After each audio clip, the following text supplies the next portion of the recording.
Good morning, everyone. Thank you for joining us. We are hoping that this session will be very interactive. So I hope you came with lots of questions, or if you don't have any right now, you'll start thinking of some as I introduce our panelists. I'm going to briefly introduce everyone, and then we're going to go through and give a very brief about our perspective or where we're coming from as it relates to the subject today of live linear OTT. But first, to my left is Katie Ryan with TD Ameritrade Network. Hello, thank you. I am the director of TD Ameritrade Network. We are an affiliate of TD Ameritrade, the broker-dealer. First, I'll call a media productions company that is directly aligned with a broker-dealer, unlike other financial news networks. And we are currently streaming 9 hours of live content after only just launching in late July. Great. And Evan, I'll skip to you. Evan Staton with Elemental. Sure. Sorry, I guess. I'm just randomly going through. I want to keep you all off guard the whole time. This gets very tricky. Yeah, we've got to pay attention. Thanks. I'm Evan Staton. I'm a solutions architect with AWS Elemental. My background originally, if you look back far enough, was in live TV production. I worked in news and sports for a while. Then I went back and got a degree in engineering, so became a broadcast engineer. And then as everybody's migrating to the cloud, I figured I'd go too. So here we are. And then we have Rick Kapstraw with Verizon. Verizon Digital Media Services. I run our North America business. So we run an end-to-end video distribution platform, including CDN, video platform, monetization, excuse me, and monitoring. Our clients are enterprises like TD Ameritrade and Hulu and broadcasters and content owners, making sure that we deliver the best possible content to every device on the planet. Great. And Darnault with Hulu. Hi everyone, so Bertrand Darnault. I run the video engineering teams at Hulu. So we're responsible for the end-to-end video pipeline from ingest to encoding and packaging, and finally delivery.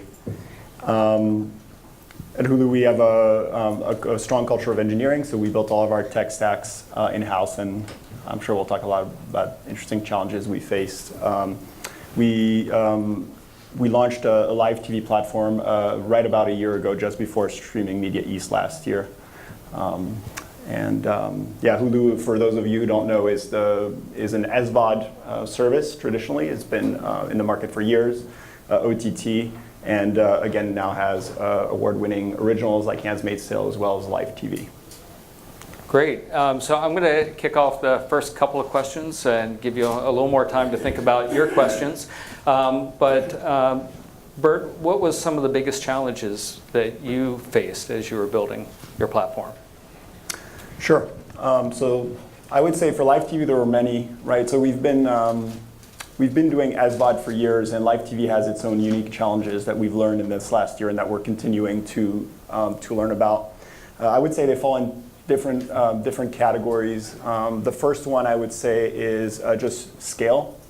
So again, we have a service, an SVOD service with millions of users, but live TV has very specific traffic patterns in terms of typically live events and sports, where you have just a herd of users that are coming to watch an event at the same time. So I'd say that's one of them, just scale. Another one has to do with monitoring. So we have today over 1,500 channels, and monitoring issues across those channels and quickly pinpointing where issues occur is critical. And then I think finally the last one that doesn't have to do necessarily with streaming itself, but metadata is another big category where we've learned that metadata around things like ad and program markers are critical. When we launched our live TV service, we really tried to replicate the same user experience that we did in SVOD. We've put a lot of effort into personalizing content for our users, and so we wanted users, whether they're SVOD or live, to come to Hulu with the most relevant content to them. And with SVOD, we know that a lot of the metadata is it's a soft problem. It's usually accurate. With live TV, there's a lot more that we had to put into it to do things like overwrite content, have operations team be able to clean content and things like that, metadata.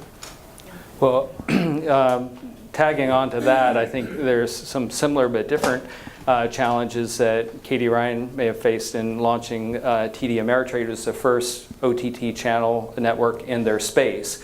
And so when you're the first, there are a lot of opportunities, we like to call them, in figuring out workflow and dealing with compliance issues, which is something you might not have to deal with as much as you might as a financial services firm. Yeah, I would say we're very fortunate that we didn't have a lot of technology issues, because I believe we use AWS and Verizon, and you guys did all the hard work for us. We were able to sort of plug in. I think our challenge was really the content and getting legal compliance and sort of the broker-dealer. Along with that comes FINRA and the SEC, very comfortable with giving opinions on stock in the marketplace when you are associated with a broker-dealer that has a fiduciary responsibility. A lot of the financial news networks that are out there right now, Bloomberg, CNBC, are not associated with a broker-dealer. And we happen to be the largest, 10 million client accounts in the US today. So making sure we are sort of always balancing and getting people familiar with what it was to build a media productions company within a larger company.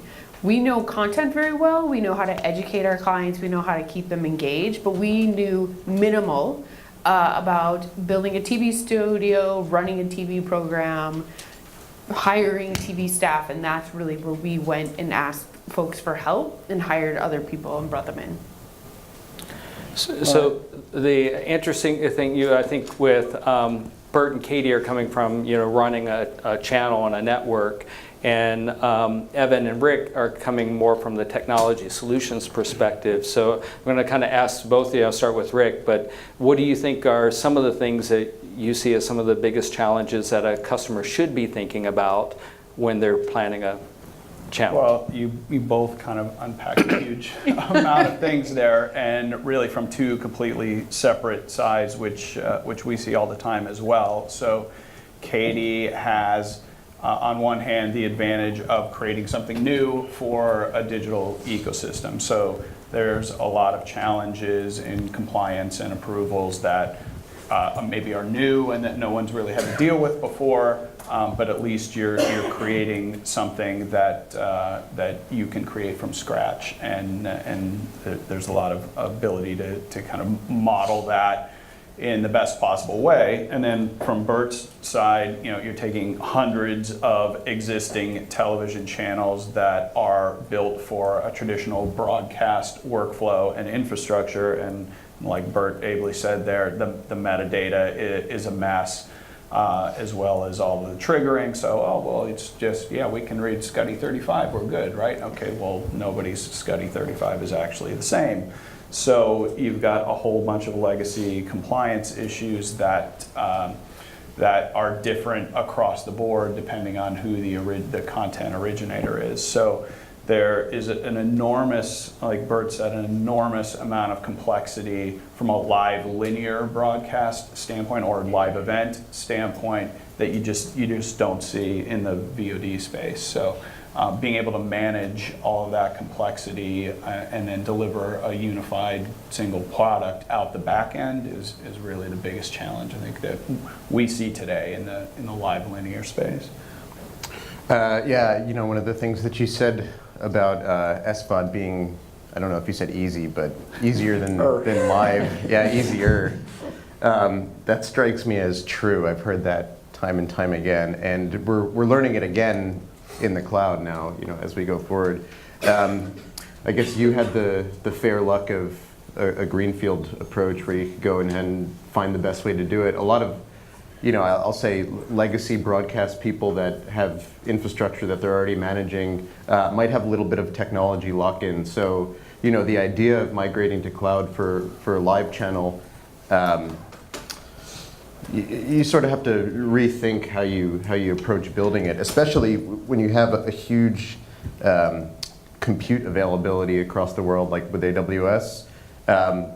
the whole idea of the cloud is that stuff can go away and come back and you don't really have to be worried about it yourself. Well, if stuff goes away and you have a live TV channel, that's not that good. So, so you got to think about things like, self-healing, redundancy, and, how does that infrastructure look in the cloud, and how are you going to keep your channel running? It sounds like you both have figured it out quite well, so. I think I'm about to run into some of the problems, the metadata problems. The metadata stuff? Yeah, it's a blessing and a curse to Yeah. start for Greenfield. I'd like to take questions. Yeah. The question, how did you resolve the closed captioning issue with live digital only? So we use a company called Caption Max. They're wonderful. And the encoder, which I will give credit to Todd, connected us with them, and then stream it through Verizon. Caption Max? Caption Max? Yep, they're located in, I believe it's Minneapolis. Yes, sir. What has your success rate been between tying traditional linear traffic and billing systems with SSPs and dynamic ad insertion, server-side dynamic ad insertion? What do you mean by tying the billing Well, the systems? linear scheduling with an SSP, so that you basically are doing both the linear and multi-platform, whether it's VOD or live streaming, versus your traditional connected TV approach. I guess I need a little more, like, how. What are you using for The settlement? live linear traffic and billing? For the ad side? Yes. Well, so we're independent of the ad stack, so usually it'll be freewheel or double click or. Right. So on the SSP side, with Yeah. the linear, maybe on the Hulu, how did you address the live linear traffic and billing with the SSP? So, high level on ad insertion, that's actually something that today in our live TV experience, we actually don't do dynamic ad insertion or replacement. We call it replacement for live because we're overlaying. On client side? So we're not doing it today. However, this is something we're working on at the moment. And I would say this is an area where, tying back to what I mentioned about ad and program markers, those today are used mainly for two things. One is to delineate programs, beginning and end of a program, but also start and end of an ad. What that translates to in the experience is that if you're going through an ad pod, as a user, you cannot skip through the ad. That's important to our partners. Today, if that metadata isn't accurate, you might be blocked in that ad for a little longer than you should. It's not a deal breaker, but when you start doing dynamic ad insertion, the accuracy of that data becomes paramount. So that's an area where we're starting to really look at. It's not just a technology problem, it's working with all of our partners, our signal acquisition partners, our content partners to improve that metadata to get to a point where we can do this consistently and accurately. Can I, real quick, try to answer that too from my perspective? What we see is, if a broadcaster has their primary screen feed and they have their OTT feed, those two methods of ad decisioning are still discrete. I haven't seen them yet. That's my question. Yeah. So you haven't seen. I haven't seen it happen yet because there's a couple of reasons for it. One is like the legacy traffic systems that drive the broadcast automation workflows are still quite manual. Like you still have traffic departments going in like manually trafficking the ads because they want them in a certain order. And it would be a big leap for those people to step away from it and say, okay, we're going to let a dynamic ad decisioning service handle it for us.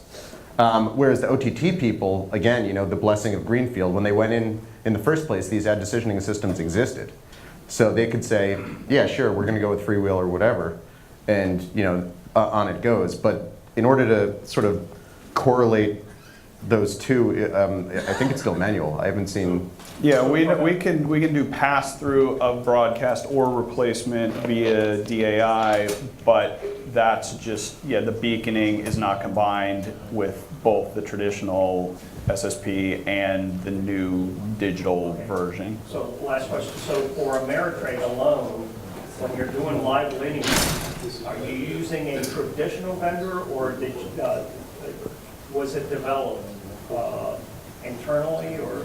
For our ad insertion, Yeah. so we actually use Oath as well for that, Okay. through, Okay. now what I will say is we do get commercials from the various exchanges, NASDAQ, NYSE, and Chicago Mercantile Exchange, so it's sort of a blend for us. Now, we have more control during the trading day, 8 to 4 or 8 to 3 Central, but when we're running overnight, we rely more on the ad insertion from Oath.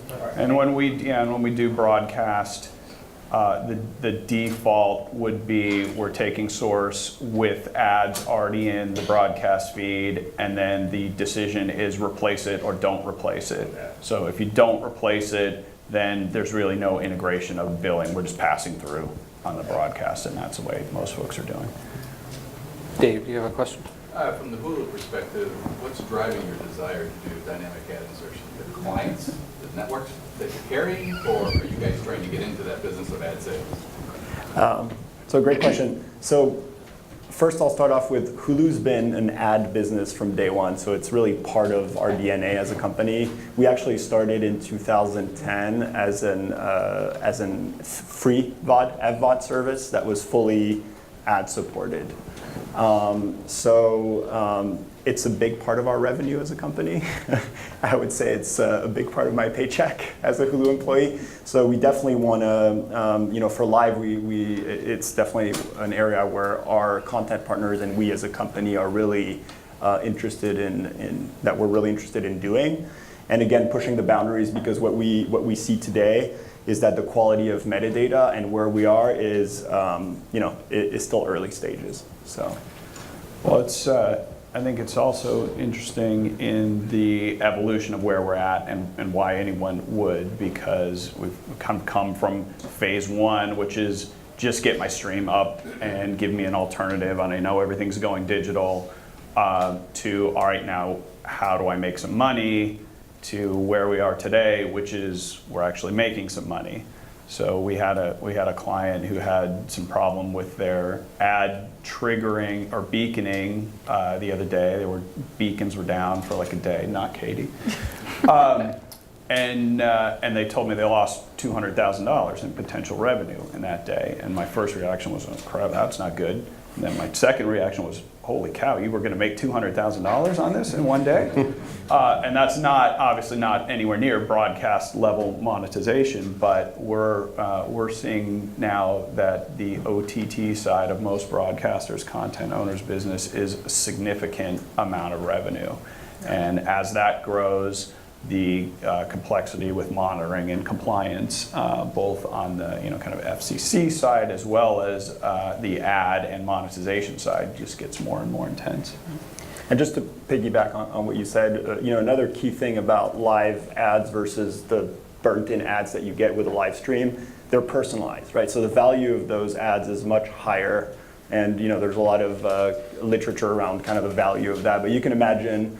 If you look at the current user base of cable users, the shift going to OTT and being able to serve personalized ad to those millions of viewers, it's got a huge value behind it. So is there any consistency in the technology that's coming from flywheels of the world as to how they're doing ad insertion? Do you guys care, or is it? I mean, the IAB kind of VAST or VPaid standards like that. Is that what you're talking about? Yeah, I mean, I think the packages are pretty similar. Server side, client side is different, and one of my views is from an ad industry standpoint, one of the biggest challenges we have today is, especially on connected TV, OTT versus like desktop, is for the advertisers just to understand what they're buying and what they're getting.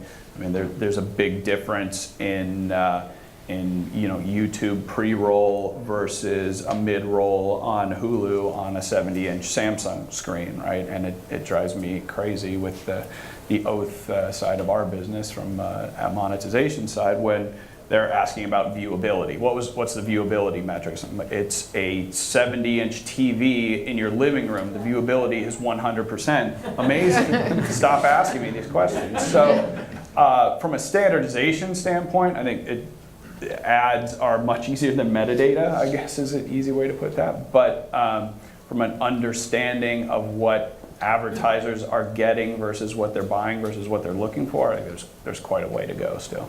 Last question from my perspective. Sure. The actualization. Are you guys required from Verizon's perspective when you cross-roll a flywheel commercial to actualize to the client that it aired? Maybe not, because I'm not sure what you mean by actualization. Guarantee it. Oh, just beaconing, yeah, like yeah. beacons, yeah. So we will pass back through the ad stack. So that's really done by the ad server stack itself, and we're kind of conduit between, yes, the ad ran, yes, we beaconed it back to Freewheel or DoubleClick or whoever you're using. But absolutely. Question for Bertrand. I think I heard you say 1,500 live channels. Can you talk about signal acquisition, what form they come in? I assume like MPEG-2, satellite, or? Sure.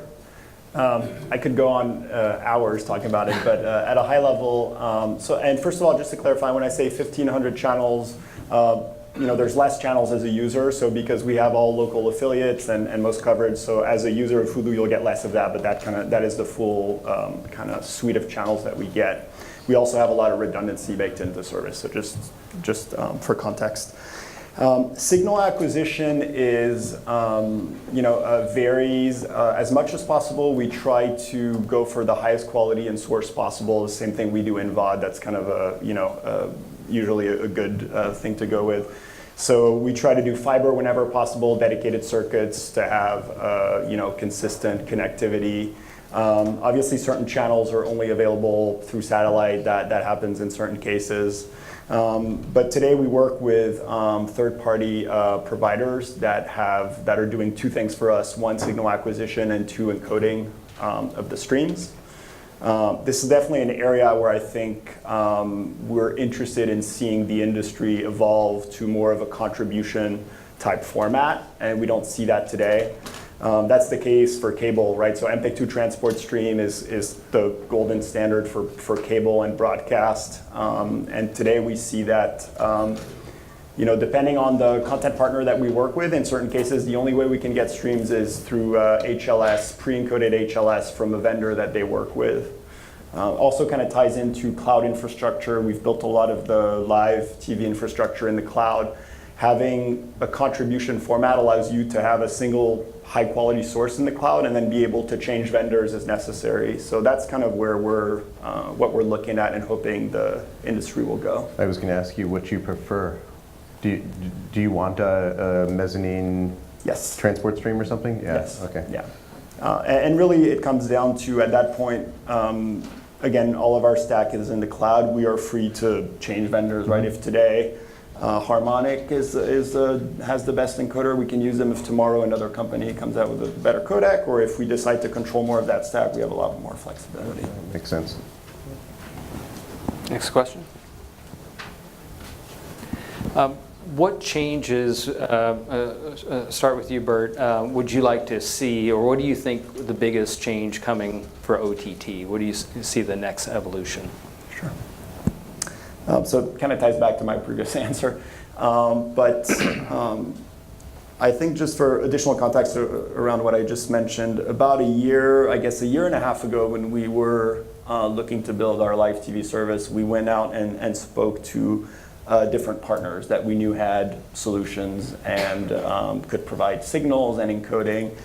And what we found at the time, which I mentioned, was that a lot of the platforms out there were end-to-end platforms that served a specific OTT app. So the digital MVPD model is fairly new, right? It's something that we've built along with others, but it's fairly new.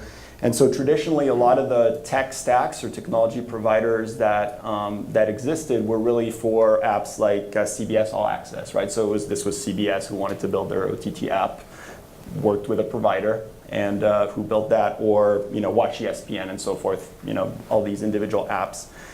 And in the last year and a half, what we really found is that folks like Hulu who want more control over the stack, right? So as Hulu, there's a few critical areas of technology that we want to have control over. One of them is encoding and packaging, because we want to be able to lead the industry in terms of quality. Things like SCUDdy 35 that I mentioned, being able to clean up that data and do a lot of logic around that. And so you know, there's two models today, I think. There's folks that, maybe smaller folks that want end-to-end platform, a turnkey solution, and folks like Hulu that want a contribution model, which I described earlier.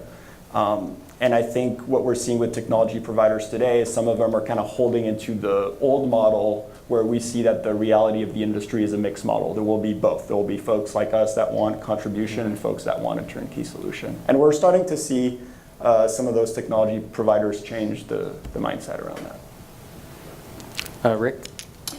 Well, I've been telling Bert for 3 years he's wrong about that, but that's okay. No, you know, there's heavily technology-focused companies like Hulu that do a fantastic job on the back end. We do a lot of work on the back end, but I think that the change that I would like to see is really on the user side. So there's not a whole lot of value in my mind to replicate television over the top. What's the difference? It's skinny bundle, maybe it costs a little less, but it's the same consumer experience. And Bert mentioned it earlier, the promise for me is personalization. You know, we talked about it in context of delivering ads, which is great, personalized ads. Okay, we can probably make more money doing that. But again, from a user experience, is that any better for a user standpoint? And possibly, you know, looking at Facebook and others today, it's more creepy than better.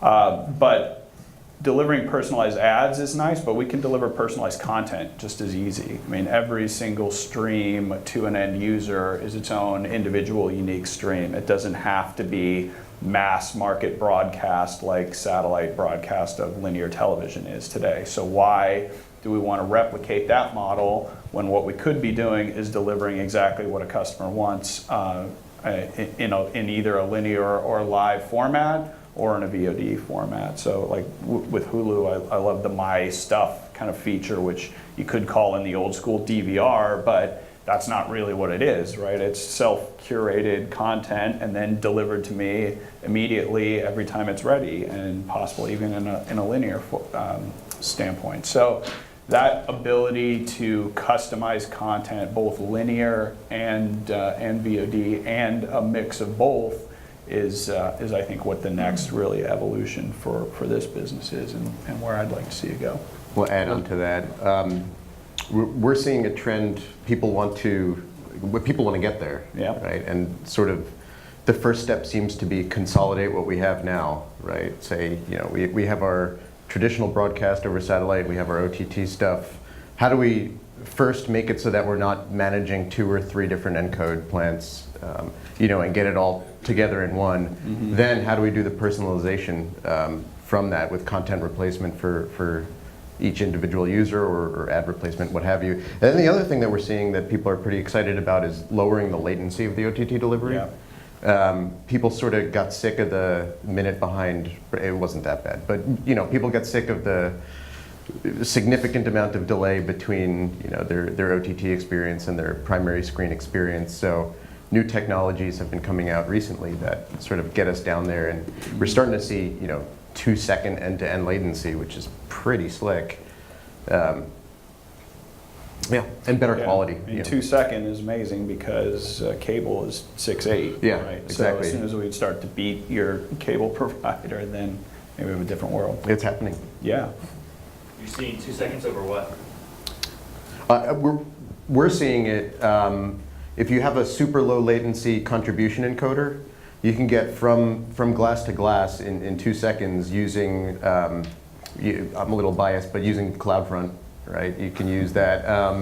You can use, I think chunk transfer has a lot to do with it, so that you're, you know, sending the bits before the segment is finished, even encoding. And then the other place to fine tune that is to reduce the buffer in the decoder, so that you don't have to buffer 2 segments. And there's ways across the network too, using UDP or QUIC protocols. So yeah, every day it's getting faster and faster. Yeah. I would just say, from a totally different perspective, non-technology, one of the luxuries we have is, and I'm going to use a word, technical debt, right? We don't have to worry about old old broadcast television is that we're more concerned about just the competition. So I'm going to use the term relatively easy. Within, I'd say, a year, we were able to launch this OTT channel, and we use it as a client acquisition tool. But it is, we're also sort of measured on different metrics, which is engagement, and that is a leading indicator to net new accounts, net new assets, more client trades, higher account balances. You know, if you can watch a personalized channel that shows how to place trades on your in your 401k or in your IRA, you're more likely to watch us than you would to watch Bloomberg. But it's going to be just as easy for Charles Schwab to do the same thing and for Interactive Brokers to do the same thing. So I think our time is limited because of the technology advances in OTT that we will not be able to hold on to that space long without competition. Are you saying that latency is important for you too? It is, because we have live market data on the Right. show too, so people are placing trades, and if that data is delayed, then you Yeah. could be placing a trade or on bad information. Right. Yes. Will we see live 4K in this decade? Sure, why not? Yeah. Yeah. I mean, you've got, there's whole broadcast plant stuff that has to happen there too, but I think from an OTT side, it's just a matter of bandwidth. I think the 4K HDR technologies you'll probably first see on live events, right? So things like World Cup or Olympics. I think for linear channels, you know, the broadcast infrastructure, the time it takes to upgrade that is much longer. From some of the conversations I've had with our content partners, I think a lot of them are more bullish on HDR, and I tend to agree on that being a bigger impact in terms of user experience. So that you might see HDR before you see 4K in broadcast. But yeah. I think people will just go in and do both at the same time. If they're going to change their plant, they'll do it once. It reminds me of upgrading a TV studio to HD. Just call Belden and order a lot more cables again, and hopefully less actually. Maybe everybody's running fiber now. Katie, one of the things that's really difficult with financial news networks is bringing in real-time financial data and making sure that's accurate and delivering it on time. Can you talk a little bit about your process and journey and building that side of your network, and what kind of benefit that has for your viewers? Sure. So it's part of TD Ameritrade. We have a platform called Thinkorswim, which was TD Ameritrade acquired. I was part of that startup as well. A trading application. So just when you log into your 401k or your IRA, say, hey, what are my stocks, my accounts doing? That's all coming with live data to see your account balances. And we were able to tap into those existing APIs so that you have a consistent client experience. So you're seeing the same market data on tdameritradenetwork.com that you would see in tdameritrade.com or in the Thinkorswim. It's a standalone Java app, or even on your mobile device. So what we hope is that people will see that Bloomberg actually does it really well, right? So there's the Bloomberg terminal, you're watching the Bloomberg channel, and they're using the Bloomberg terminal. But you're not able to see how you would actually place your trades or manage your account or build your watch list or do your research. And that's why, we feel really differentiates us when you're watching our network, is that you're seeing the actual tools that you log into every day, learning how to use those tools and then apply them to your accounts. Yeah, and maybe Todd, follow up, talk about how you were able to integrate the API calls to the real-time graphics that go into, I don't know what you all are using there, Expression or something else. What was it like to build that process? Because I know we've tried it in the past week and, have had successes and failures. I think it's really the merging of the two, and I think that has been our one of our most important lessons learned, is you're taking two very different cultures, which is a trading market data Java-based application to a TV environment with tools that are often not always connecting. So Thinkorswim is 3 million lines of Java code that, written ourselves. It wasn't originally intended for TV. So did we have to make some tweaks? Yes. Did it take some test and learn? Absolutely. Have we had the Ross folks and the Expression folks in the office several times? Absolutely. But we really believe that it adds quality to our show. And I mean, market data is standard operating procedure on any type of financial news show. Like, you want to see what's going on with the network. Is it necessarily easy? Probably, again, if we started for a greenfield, but that's where I would say our technical debt was, right? Sort of taking this thing that already existed, repurposing it to fit a new medium. Yeah, a lot of times those APIs can go down and fail, and things can happen, and then do you have any kind of redundancy that helps deliver that? We do. So we are very fortunate to have a strong engineering team, which I will not even pretend to say that I can speak to those things. But I would also say that we have a great partnership with Verizon as well, and that provides stability for us as well. Do I think over time we will learn and choose to bring some of those things in-house? Probably. But for now, this is what keeps us the most stable, is to rely on third parties that have the resources to do that. Any other questions? Go ahead. Is Verizon going to follow AT&T and launch a skinny bundle? Well, by skinny bundle, do you mean an OTT service? The MPP. I'm sure. You had a question over here? Yes, can you give us an idea of what the capacity is of the internet for simultaneous OTT streams? For example, an NFL game, 18 million subscribers in ultra high definition. Will that be possible today? Probably not. Yeah. You would definitely need multi-CDN for that. Well, of but- course, yeah. I mean, the capacity of the internet is 100 different things. So, no. I think what we have seen, and Evan, you can chime in too. I think from max concurrent users at this point is in single-digit millions. And that works fine with there's plenty of overhead, and you definitely want multi-CDN for all of that. Hundreds of millions in 4K UHD, no. The internet is not built today for that kind of video delivery. The bandwidth's there. I think we just need more caching servers at the edges, and more edges probably. So you're talking about multiple CDNs, but there are capacity limits also with the ISP side. So Well, that's what I said. The internet is 100 different things. So yeah. If you look at exploring more advanced delivery techniques like multicast AVR, LTE broadcast, depending on the type of provider.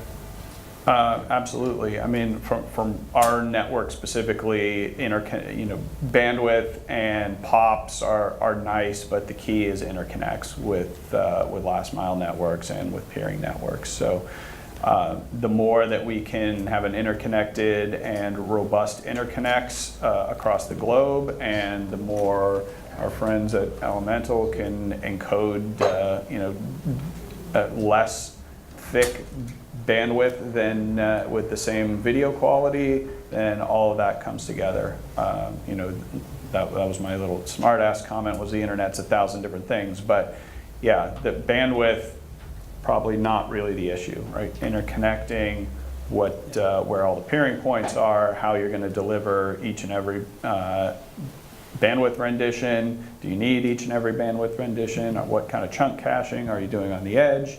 How quickly can you do it? What protocols are you using? UDP, QUIC, TCP? It all factors in. On that, I'm not only worried in this case about the peering between the different ISPs, but there's some areas that just don't have enough connectivity for this, and they're using satellite to downlink. I don't mean business to business. I mean using DirecTV at your house to watch the Super Bowl because you don't have a good internet connection wherever you are in the middle of nowhere.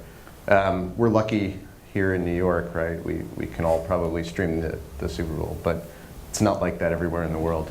Yeah, and that, I mean, that's changing as well, not my side of the company, but 5G fixed wireless is rolling out in the next year, and that's an easy gig of bandwidth to each and every house. Of course, requires hundreds of billions of dollars of tower builds and whatnot, but yeah, this entire ecosystem changes very quickly every day. So by the time the audience is there, then I'm sure we'll be there on the network side. And also just on the multi-CDN, because we've been doing multi-CDN for years at Hulu, so I can speak to that a little bit. I think we look at it from, and we work with VDMS as one of our partners. We look at it from two perspectives, and I would say at a high level, I highly recommend to go multi-CDN from day one if you're building any live or VOD platform. And the two advantages are really come down to scale and quality. So on scale, as we mentioned, there's challenges to delivering content to millions of users. So today at Hulu, we serve multiple hundreds of petabytes of content per month to our users. We peak at multiple terabits per second. So having multiple providers allows us to have that scale, right, by not relying on a single provider and their capacity. The other advantage on the quality front is we see that CDNs and ISPs, for example, perform differently through time. So, if you look at a specific ISP with a specific CDN, we might see, issues for 10 days. And so if we have another CDN that has a better peering relationship with that ISP, then we have the flexibility of switching traffic to that ISP. So a lot of what we've invested in is metrics and data to be able to detect these issues at scale and be able to make smart switching decisions so that we always ensure the highest quality to users. And that means, in short, the less amount of interruptions or rebuffering with the highest possible quality. Yeah, and the other thing too that falls into the 1,000 different things is at the usage we're at today, bandwidth and network and everything Bert said is absolutely right from a quality perspective, but the bandwidth and network delivery is not the issue, right? When things break on a massive live event, it's not because there wasn't enough bandwidth. It's authentication servers. It's ad authentication servers, ad delivery servers. Those are the things that need to be built for the massive scale. And really, it's not the massive scale at a run rate. It's the massive scale in 2 seconds of initial stream start. As soon as the Super Bowl starts, right now everyone's trying to authenticate through their Adobe Pass and start a stream. That's the hard part, right? Going at 1,000 miles an hour is not the hard part. Getting to 1,000 miles an hour in 1 second is the hard part. Yeah, the non-cacheable content, right? Exactly. So you've got millions of users hitting an ad pod in live at the same time, and you're supposed to give them a personalized experience. So how do you make those decisions on the fly? Whereas, caching, you can pre-decision and pre-cache that content and serve actually the same content to users. So that's definitely, those are the big scale and engineering challenges. Yes.